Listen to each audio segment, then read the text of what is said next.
দেখুন, আমি ফার্স্টেই বলছি ওর সাথে আমার কোনো শত্রুতা ছিল না, কোনো কিছুই ছিল না। কিন্তু ওর উপরে ক্ষোভ ছিল। শুধু আমার ক্ষোভ ছিল না, যারা যারা ছিল সবার। আমাদের সাথে সবার ক্ষোভ ছিল।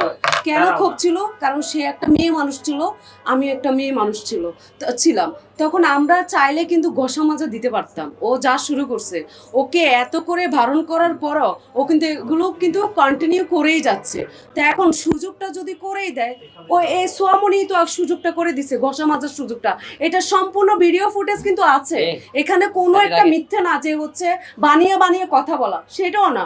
প্রমাণ সহকারে সে কোন আদালতে যাবে, কোন আইনের কাছে দ্বারস্থ হবে, সেইখানে সব প্রুফ সহকারে আমরাও যাব, সেও দিবে, সব প্রমাণ হবে। এখন সেই ঘষা, তার জন্য আমাদের মান সম্মানও নষ্ট হয়েছে।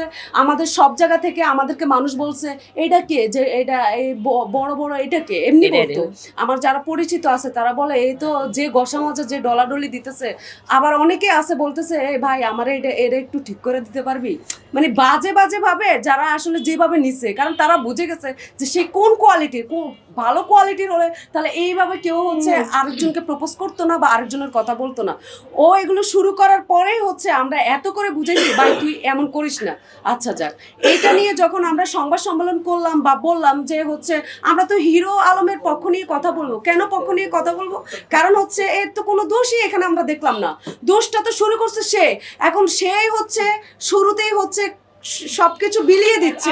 শুরুতে দেখেন তার যে ব্যবহার সেটা কিন্তু ছেলেদের মতো, ঠিক আছে? মানে মেয়েদের ভিতরে যে একটা নম্রতা নম্র ভদ্রতা মানে আছে, সুব্রত তার মধ্যে এটা ছিল না। কিন্তু তার ভিতরে নাই। মানে তার আচার আচরণ একটা ছেলেদের